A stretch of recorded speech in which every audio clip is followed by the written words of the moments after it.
saw the bloody footprint on the floor. "Emma," she whispered, dropping the phone as she bolted up the stairs toward her daughter's bedroom.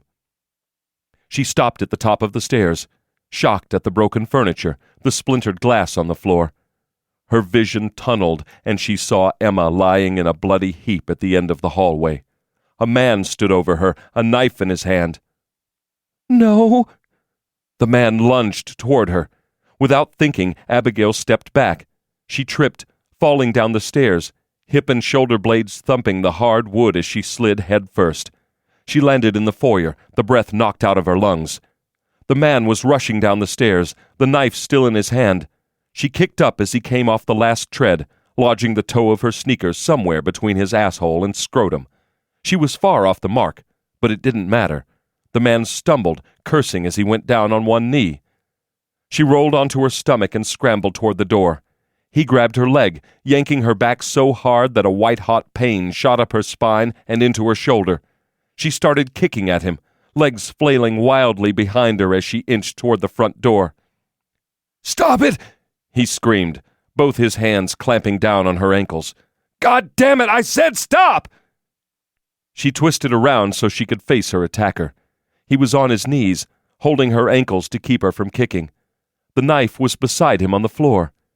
His eyes were a sinister black, 2 pieces of granite showing beneath heavy lids. His broad chest rose and fell as he panted for breath. Blood soaked his shirt. Emma's blood. Abigail tensed her stomach muscles and lunged up toward him, fingers straight out as her nails stabbed into his eyes. "You bastard!" Abigail screamed, feeling like her arms were going to break as he pried her hands away from his eyes. She bit his fingers until teeth met bone. The man screamed, but still held on. This time, when Abigail brought up her knee, it made contact squarely between his legs. The man's bloody eyes went wide, and his mouth opened, releasing a huff of sour breath. His grip loosened, but still did not release. As he fell onto his back, he pulled Abigail along with him. Automatically, her hands wrapped around his thick neck. His grip went tighter around her wrists, but her elbows were locked now, her shoulders in line with her hands as she pressed all of her weight into the man's neck. She could feel vibrations through her palms as he tried to speak. Abigail felt a sudden warmness between her legs. The man had urinated on them both. He stared at her, really saw her. Then his eyes glassed over. Abigail sat back on her heels, looking at the lifeless man in front of her. She had killed him. Day 1. Will Trent stared out the window of the car as he listened to his boss yell into her cell phone. Not that Amanda Wagner ever really raised her voice, but she had a certain edge to her tone that had caused more than one of her agents to burst into tears and walk off an active investigation. No mean feat considering the majority of her subordinates at the Georgia Bureau of Investigation were men. "We're at—" She craned her neck, squinting at the street sign. "The Prado and 17th.